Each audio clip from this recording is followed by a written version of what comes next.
Hello, I'm Lisa Kleinhandler, Editor-in-Chief at Fastener News Desk. I'm joined by FND's editor, Cris Young. Welcome to the premiere episode of Fastener News Desk's In the News live series, where we meet with industry leaders that are moving the needle in distribution forward. We'd like to welcome our special guest, Dirk Beveridge. Dirk is a visionary entrepreneur and the founder of UnleashWD, the premier design, strategy, and innovation firm in wholesale distribution. Dirk has been leading major change for over 35 years to advance growth, relevance, and transformation. He is the producer of the We Supply America tour, which includes a docu-series highlighting the noble calling of distribution. Dirk has authored 4 books, including the best-selling Innovate, How Successful Distributors Lead Change in Disruptive Times. Dirk has most recently released a new report, The Future of Distribution, Reimagining Leadership, a call to action research report. Dirk is a leading advocate of change and innovation. As one of the country's most outstanding speakers, he delivers a new voice, a new energy, and a new outlook. Dirk recently delivered a keynote presentation at North America's largest B2B expo for fasteners, the International Fastener Expo. And we're happy to introduce Dirk Beveridge to our audience. And now, over to Cris. Thank you, Lisa. Good afternoon, Dirk. So if you would, please introduce yourself and share how your passion for distribution was ignited. Well, Cris, introduce myself. I think Lisa just did an amazing job there. So there's not much more to say. But yeah, Lisa and Cris, thank you guys so very much. And what you do at Fastener News Desk, the way you support the industry, the way you support distribution, the way you support manufacturers, the uncompromising and relentless spreading of news that the two of you do and your team do, it's absolutely remarkable. And so from one person to you all, thanks for what you do. Thank you. Yeah, just absolutely fantastic. So as Lisa said, I'm Dirk Beveridge, founder of UnleashWD, executive producer of We Supply America. We're a design innovation strategy firm that helps distributors remain relevant in this age of rapid change, in this age of disruption. We do that in a number of different ways. Where did my passion for distribution come? I'm a second generation business. My father started our business 50 some odd years ago. And when Dad was out doing his thing as a consultant and keynote speaker, we had an opportunity to work with he had an opportunity to work with a lot of different businesses. I found a passion in these independent family-owned distribution businesses that I was exposed to early on in my career, 30 some odd years ago, working with organizations like Berlin Packaging out of Chicago, Illinois, and Morgan Distribution, which was with Anderson Windows at the time. And I found that working with these businesses that are the backbone of the country, they had a lot of challenges, and they also had a lot of opportunities in front of them. And so it just became a passion of mine to embed myself into those businesses to the degree we could to help them compete and remain relevant going forward.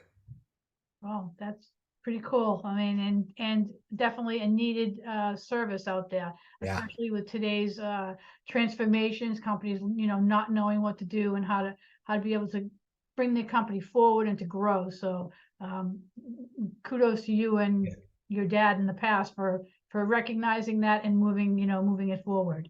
Thank you. So you just wrapped up the 2022 We Supply America bus tour across the nation. Can you tell us a little bit about your experience and what you're hearing from the distribution world? Yeah. Thanks for asking. So the We Supply America tour, we just completed the second season of We Supply America over the last 2 summers. In the We Supply America bus RV, I traveled over 31,000 miles from sea to shining sea twice, visited over 59 different distributors, hundreds and hundreds and hundreds of individuals that I talked to. And with your help and others, we've had over 1.5 million social impressions on LinkedIn And so this really is a movement that is taking hold, and an important movement to champion the noble calling of distribution. So what did I learn? What did I learn was the question. So Cris, I learned a couple of things. Number one, I learned and was reinforced in terms of the importance of distribution. Truly the backbone of this country, right? If you look at everything we have in our office, everything we have in our home, everything we have in our society, what makes our country, what provides our standard of living, what we have come to expect in our way of life has come through the docks of a distributor in one form, fashion, or another. And I find that to be noble. The fact that distribution creates over 6 million jobs in this country, I find that to be very, very important. And I think one of the things I learned about those jobs that have been created, as I mentioned, 59 distributors, but hundreds and hundreds and hundreds of individuals. I've been on the receiving dock at 6:30 in the morning, meeting the pickers and the receivers in the warehouses, and meeting the drivers at 6:30 in the morning, and on and on. And of those 6 million jobs that are created, what I have learned, maybe one of the most important lessons I've learned, is that these jobs that these independent, family-owned, employee-owned businesses are creating, they are more than just a job.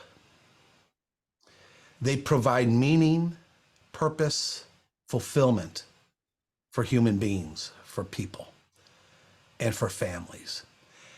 And I think at a time when coming out of COVID, we as individuals are yearning for meaning and for purpose and maybe inspiration, I say look no further than these businesses I've had a chance to meet. And I think that's a story that's very important for these businesses to embrace and to tell, because it's important for their business, for the industry, and I think for our society at large as well. I think another lesson that I learned along those lines is that these businesses are profit-driven businesses. I mean, profit is obviously critically important to their business. But generally speaking, what I found is that these businesses, again, independent, family-owned, employee-owned businesses, beyond the profit, beyond the products that they sell that are the backbone of this country, these businesses are forces for good in our society. I talked about the jobs, but you know, the leaders of these businesses, they're humble. They are really humble, good people. And they have their head down and they're working hard to serve their market and to serve their customers and to serve their employees. But when you spend time with them and you learn about who they are, and you get not just in their mind, but you get in their heart and you allow them to speak from their soul, you learn about how they're supporting the Little League team. You learn about how they're supporting the United Way in their local community. You learn about their family foundations that they've set up for generations to contribute in the ways that are important to their local communities and to their family. You learn about how they've created schools and foster facilities in countries halfway around the world, in Tanzania and the like. And so maybe it's a little different from what your listeners were expecting to hear about the lessons, but those are some of the lessons that have touched me and I think are critically important for all of us. And we're recording this 3 business days from the midterm elections. Okay, yeah. And at a time when our country is absolutely being torn apart, no matter by both sides. Yep. When our country is absolutely being torn apart, I say just look no further than inside the 4 walls of these businesses I've seen and look at the force for good that they are. And look at the dignity they provide to their employees. Look at how they connect individuals towards a common cause look at the value that they see in the individual. Yeah. In the individual. That's some important stuff right there, Dirk. I really think that not many people, and I think pre-pandemic, that was one of our biggest problems. The loyalty was going away from jobs. People were moving from job to job. People want to be recognized. They want to be valued. That's a human need. And I think recognizing this, and I appreciate your work. I mean, that is some really important stuff to really look. When during the pandemic started, the distribution business was made essential. These people went to work for this country right away. They never really stopped. Right. They went right into, just as if they were part of the military, right into service. Like, here I am for my country, not part of the National Guard, part of the distribution world. Right on. Served, right? They still had to go home to their families with their same concerns. And just from our industry, from what we've seen, the companies that treat their employees the best are doing the best. Without question. Can we build on that, Lisa? Yes, absolutely. So another critical lesson that has come out of both seasons, but really zeroed into me with season 2 is this. To your point, Lisa, I believe down to my core that these independent, family-owned, employee-owned distribution businesses are perfectly positioned to win the war on talent. Perfectly positioned. When you look at the culture, when you look at the care, when you look at the concern, when you look at the opportunities for the individuals, certainly there's some challenges. But when you look at what these businesses have to offer their employees, compared, yes, I'm going to say compared to those companies that are in the news, the Googles, the Facebooks, the Amazons, the Apples of the world, we are perfectly positioned to win the war on talent. The challenge is, A, we don't necessarily believe it. We've told ourselves, our mindset is that we can't compete. B, we haven't thought deeply enough in terms of really defining what it is that sets us apart for our employees in terms of our employee value proposition. And third, we have a hard time articulating it. We have a hard time, again, we're humble. And we have a hard time articulating it and going to market with a little bit of swagger about the opportunities we have for individuals. And this, Lisa, you hit upon it, has become a new mission of ours. And stay tuned, because in January, we're going to be facilitating a think tank around this very topic. Okay. About how do we take advantage of this opportunity that we have in front of us, this untapped opportunity, being perfectly positioned to win the war on talent. All right, I love that, Dirk. Yeah, thank you. And just related to that, how influential do you think Gen X, Y, Z is to all of this change in the distribution world, in the workforce, and how we treat our employees, kind of thing? Can I say everything? Yeah, you can say it. I mean, tell it like it is. Because I mean, they're absolutely everything. Look, we have a choice, right? We have a well. Let me say it this way. Each year I have the Unleash Innovation Summit. Mm-hmm. And in year 2, I believe it was, I had a speaker who Fortune magazine named as one of the 50 most influential leaders in the world. Right there with the Dalai Lama and Bono and others was George Kennedy, the swim coach for Johns Hopkins University. Okay. And so I reached out to John and said, my God, you're with Bono and Dalai Lama. I got to learn from you. Come on in. And George Kennedy came to my conference and spoke. And by the way, ladies, he's the first and only speaker on my stage who stripped on stage. Oh. He took off his clothes and got down to his swim trunks because that's where he said he's comfortable. He said on the same. Oh, I love that. Sorry, we missed it. I mean, Right, he's got confidence. And it was fantastic, and it was perfect, and it was perfect. And why do I tell you that whole story? George Kennedy told the story about these next generations. He had been coaching for 30 years, and he's been talking about these next generations of student athletes coming in.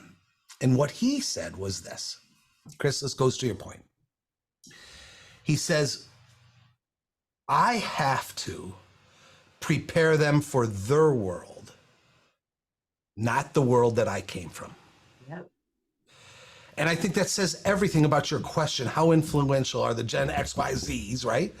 In terms of the change that's coming and the change that we as leaders in our businesses need to be prepared for and build for. And that's why my answer is everything. Because their world, no matter what label we put on the generation, their world is going to be different than my world. Yeah. And that's going to require new leadership. It's going to require new paradigms. It's going to require new ways to market, new ways to communicate, new employee value propositions. It's going to require new ways to sell. Did I say new ways to communicate? Right. And so they're causing us, right, to absolutely rethink everything about our businesses. Well, I'm glad somebody recognizes it and sees that there's, a need to adapt ourselves as the older generation for what's, preparing for what's coming up. So I think, so from the side of being a little bit older than those generations, I think that we're at a unique point in history where there's only a certain amount of time that we'll be able to contribute our knowledge to this next generation, where we'll be able to help guide them to have that future that we hope and dream for them to have, where they have unlimited possibilities in the things that they do, that they don't have limited thinking, and they don't get drawn into these boxes or this brick and mortar way of thinking that unfortunately and fortunately our generation has come up with. But I think that we still have a ton to contribute. And I think my thing with distribution is that the leadership gets a little bit frustrated with the difference in the generations, and they don't know how to approach the new employee, the new needs, the new need to feel part of the company, not just a worker, be in the company. People want to belong. Yes. So we have to change too. We also have to meet this extraordinary point in history. This is something that we all come together to do this. So, yeah, and I love, absolutely. And I love the thought process that I learned from Don McNeely, who is the CEO of Chicago Tube and Iron. And he said two things. He says, number one, he says, number one, when you're in a position to lead, by all means lead. And so the second thing he says is, our job as leaders is to lead our teams, our organizations, through inflection points. An inflection point is a point of dramatic change, let's say in an industry, that can either drive positive or negative consequences, right? And his whole premise, and I love it, his whole premise was, look, in good times, anybody can be a leader. Right. He says, but the point is you as a leader will face these moments of inflection point. And he says, that is when you get paid to do your job. You were paid just, because the business was there. Now it's time to get paid for doing what you're being asked to do.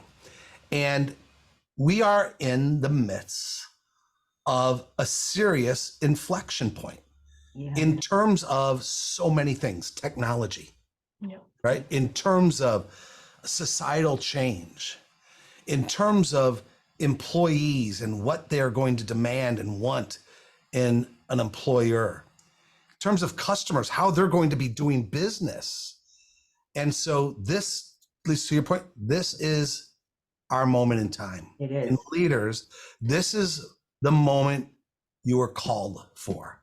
And this is the moment to not allow yourself to be pulled back to legacy. Honor the past. Yes, learn from the past. Be grateful for those that have come before you to provide the opportunities we have. But understand that the past is not as important as the future. And our job is to be able to peer into the future, to understand how these trends and forces are going to change how we live, work, and play, and lead our organizations to that new future. And that will bring me to my next question, Dirk. What are some of the innovative ways that you saw companies using to attract new talent, and to retain the talent that they have? Well, I think I think your listeners, when they hear that question, they're looking for the magic bullet, right? Give me that magic bullet, right? That's going to solve this problem and make it go away. And Cris and Lisa, there's no magic bullet. Yeah. So generally speaking, I think what it comes down to is leadership's vision and their culture. And everything else probably revolves around that. Can I give you 2 examples? Sure. So Bill Condren is the amazing CEO of the Granite Group up in the Northeast near you all in the plumbing and PVF industry. And he was going through his 3-year planning cycle. And his coach was pushing him, Bill, what's the vision of your company? What's the vision of your company? And the coach said, is it that you want to become $1 billion company? And Bill said, no, I don't think so. He says, is it that you want a certain number of branches, certain number of locations? Bill says, no, I don't think so. Those are just numbers. And just let me pause for a second and think about that. How inspiring is it to work for a company that's going to be $1 billion company or branches? Those are just numbers. What does that mean to me, the individual, the employee? Right. Very little. Yeah. And so he thought about it, and I love what they landed on. And the vision at the Granite Group is to become a dynamic, durable growth engine for their people. A dynamic, durable growth engine for their people. So listen to what that says and how that translates to your question, Cris, about recruiting, right? When a potential employee who is looking for security, right? Because in their career, that I want to have a job in good and tough times, right? When they hear that they're going to go to work potentially for a company that's creating a durable and dynamic growth engine, what it says is they're building an organization for sustainability. And if my need is security, they're there. Yeah. Think about the employee who wants to grow and progress in their career. When they hear that they have the potential to go to work for a dynamic, durable growth engine for their people, right? To grow, for example, what does it say? So it's not a magic wand. It requires a lot of hard work. But when you have a vision that is tied to what's in it for me as the employee, I think that is a dynamite magnet to attract quality people to you. That's just one example. I would have to say that after watching the 8 films that you have from season 2, that was one of the most prominent things that I took away from it, was the employees saying how, first of all, how they love their jobs and how they knew they had room to grow. Yes. And they found that to be, one of the key factors for wanting to show up at work every day. Yeah, without question. And Cris, I think, to be fair, right? And I think when you look at the average distribution business, right, there are positions that allow for a career trajectory of growth, of added responsibility, maybe leadership and management, right? Mm-hmm. But then there's others that we need done, and maybe there's not that type of leadership progression path, if you will, right? However, those companies that are winning the war on talent, they provide meaning and purpose and dignity for every single one of those jobs. And I tell you, out on the tour, just Bob was his name. I cannot get out of my mind Bob up in Plymouth, Minnesota, 35 years with this electrical distributor. And he's been on the receiving dock. He's been a receiver in the warehouse for 35 years. Wow. And you want to know something? He is fulfilled as all get out. Yeah. He is doing what he was born to do, and he loves it. And he's within his unique ability. And what he also appreciates is that the company recognizes his value in what he does, and recognizes that he is part of this culture and is aligned to where the company is going. So all their new hires who are eventually going to become VPs of the company and the like, where do you think they start their training? With Bob of 35 years on the receiving That's good to hear. right? Yeah. So there's, you know, and so this one other thing, I'm passionate about this. Generally speaking, we've done a good job of investing in 20% of our workforce. We've done a good job of investing in our sales team, right?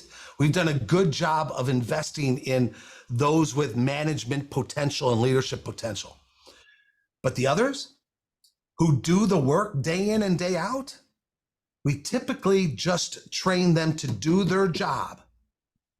And then our focus on their growth, the focus on helping them become better versions of themselves. Too often we've lost sight of that. And I think going forward, that's going to be a huge opportunity for us as distributors who really care about our people to think through that and say, what can I do to help individuals grow, no matter what role they are in, and to grow and become better versions of themselves. So it sounds like the companies that you got to visit, team is a very important term, right? Yes. It sounds like those that are going to make it are valuing that team player mentality. Yeah. And focusing on that rather than I'm the leader and you're the warehouse worker. Yeah, absolutely. Joe Nettemeyer, CEO of Valen Corporation, I love it. He says, you know, for us to succeed, we have to go from me to we, right? Yeah. Turn the M upside down and or whatever the way other side up, and we're going to make we out of me. You betcha. That's where we are, you know, as a whole. And I think that the manufacturing day movement has been going over the last 10, 12 years or so, trying to change the perception of a career in manufacturing. I really think that we need that type of a movement in distribution. We serve just as an important role as the manufacturing community. We also face the similar situation of the change of workforce, the attrition coming, and a new workforce coming in. And we have to learn, even in distribution, to show the new generations that these jobs are meaningful jobs, that, you know, that the gentleman that you just spoke about who had a 35-year career on the dock and he's so happy and he loves it, that's still potentially a great job.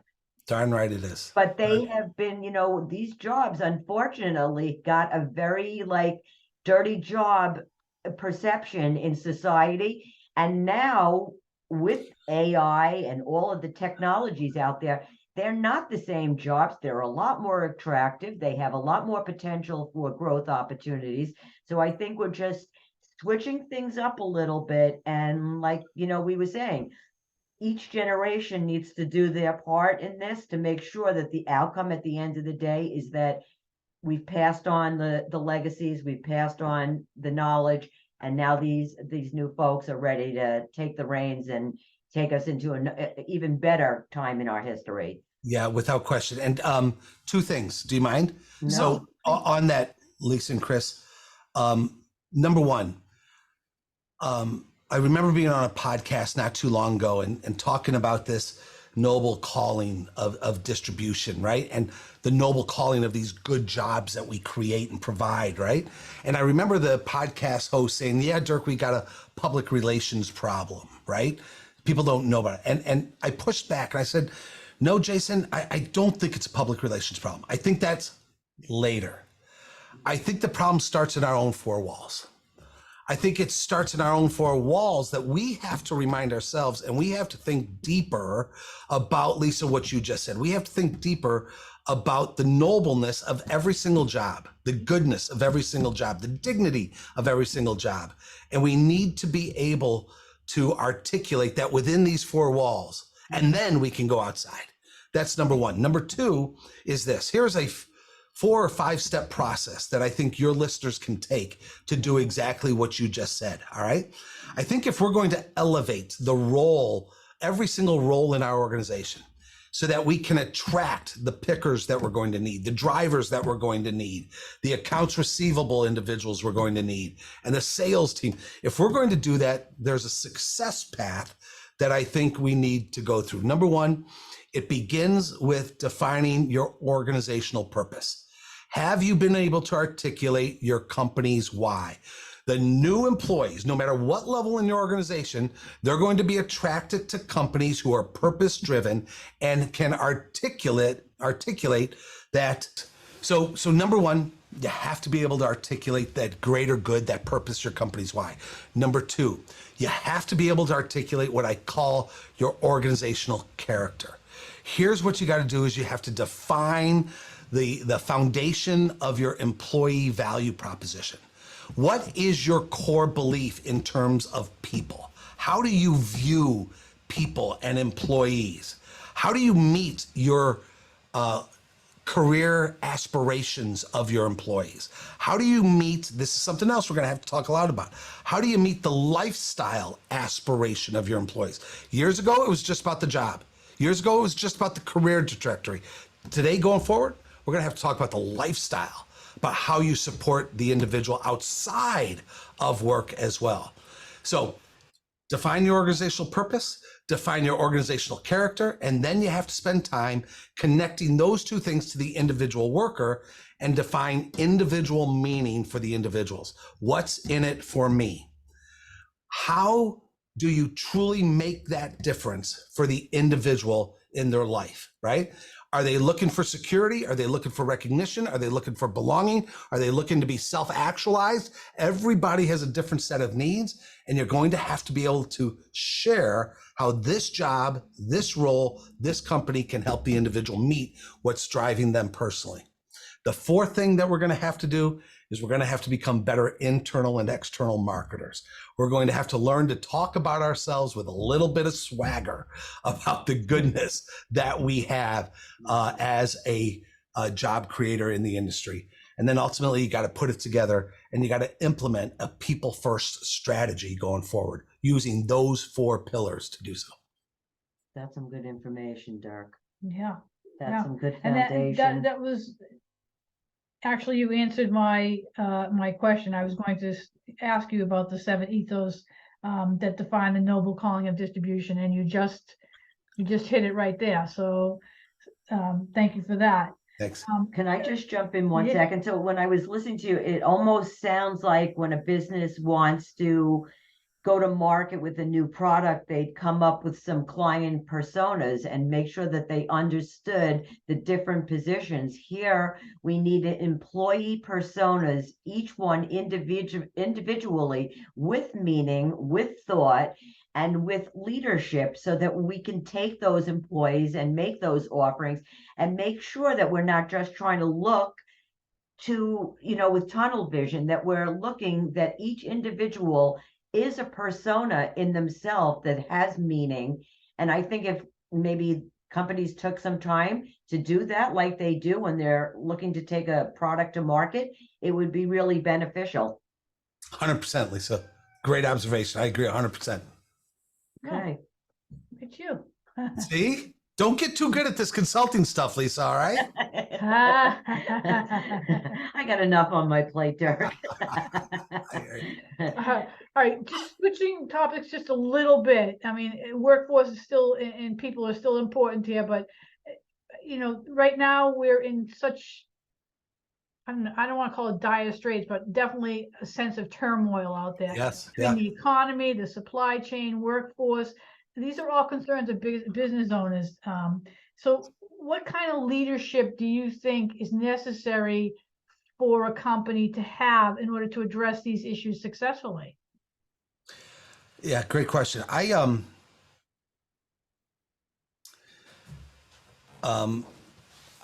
believe that, how do I say it?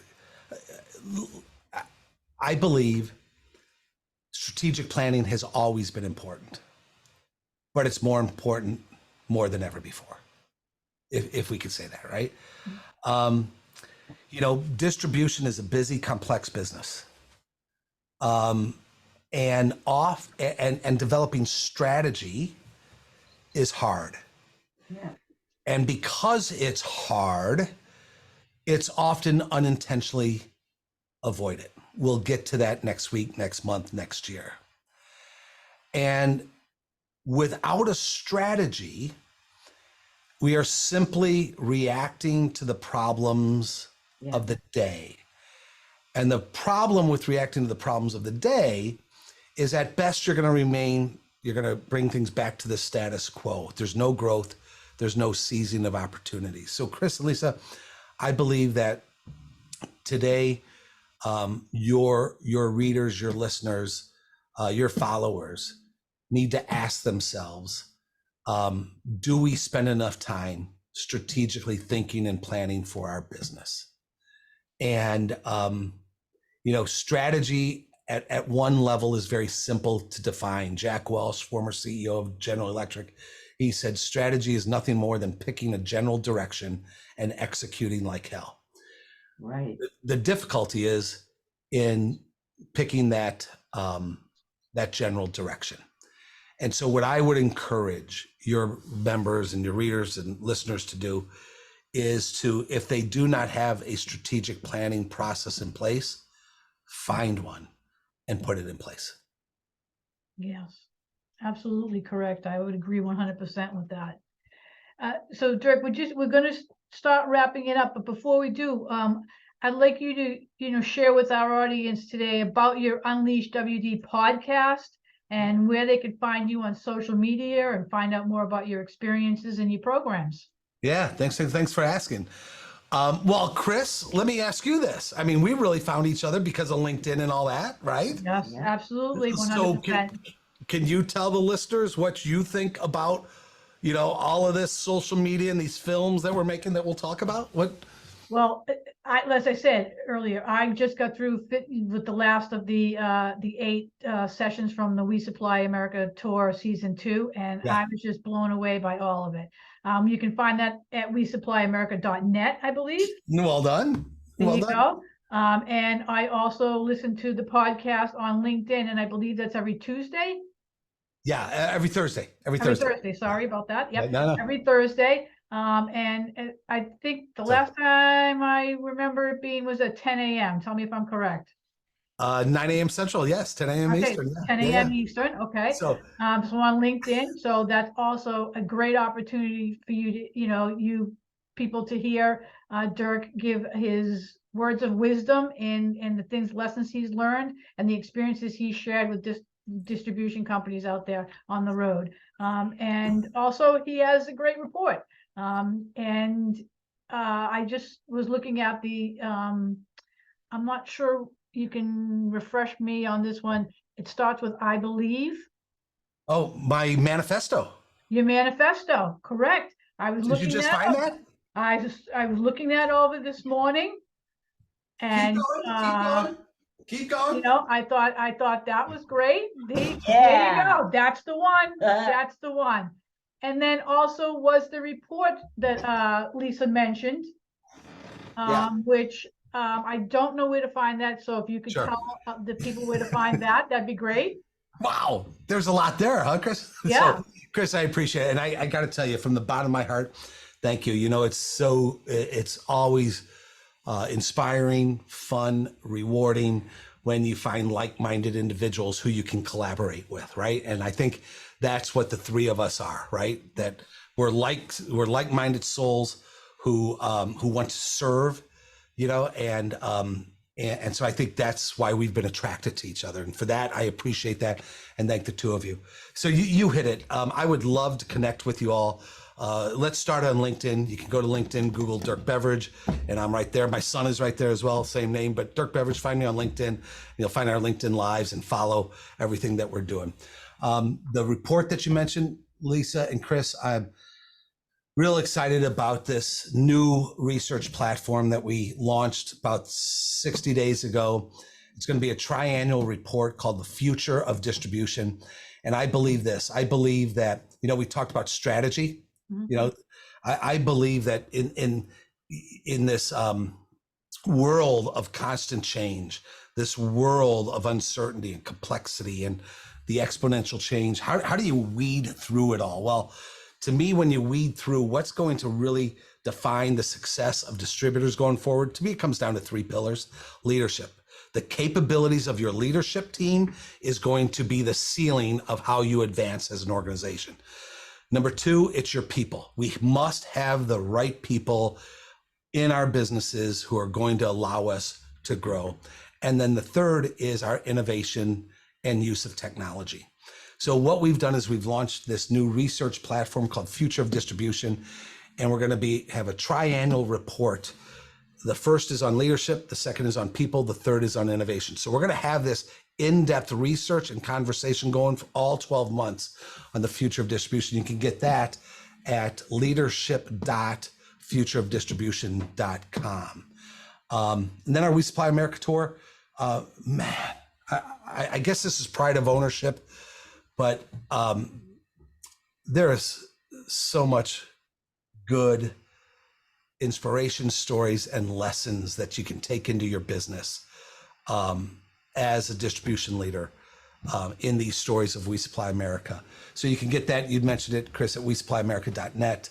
Now 2 seasons, 16 different documentary films that are there that you can sit down with your employees, put one in for 20 minutes, and then talk about what did we see, what can we learn from them that they're doing well in their businesses, what can we take from them into our business and well. And it's a great, great tool. You talked about the importance of collaboration and team in your organizations. I have found that these 16 films are great collaboration tools to get people around the table, maybe during a lunch and learn internally in your organization, watch the film and have conversations about them. That's a great idea. And I just want to say to all of our listeners out there that we're really excited that you joined us today, Dirk.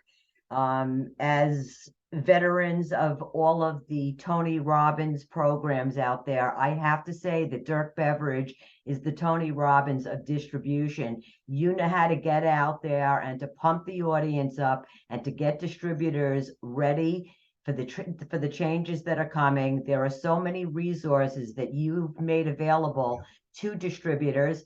I hope that all of our listeners and fastener distributors will take note of Dirk Beveridge's reports and his programs and try to instill some of this in your businesses. And I know that you'll find success if you do so. So with that being said, thank you for being our first guest on Fastener News Desk's In the News live series. Thanks to all of our listeners for tuning in, and we look forward to speaking to you again real soon, Dirk. Lisa, Chris, I'm honored. Thank you so much. And as always, it's been a great conversation. Thank you. Can you